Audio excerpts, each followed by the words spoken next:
ครบเครื่องนอกได้ในดีได้สดได้ร่างกายนะครับ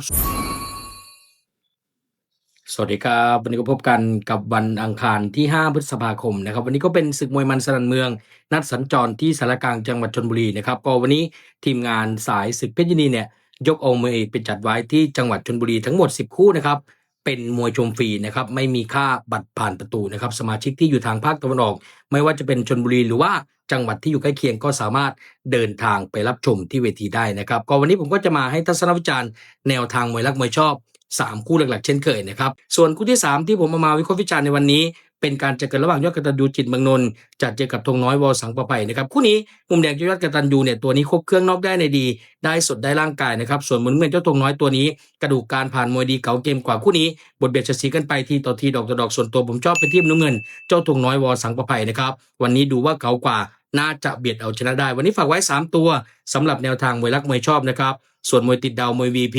ไปเจอกันในกลุ่มไลน์ครับ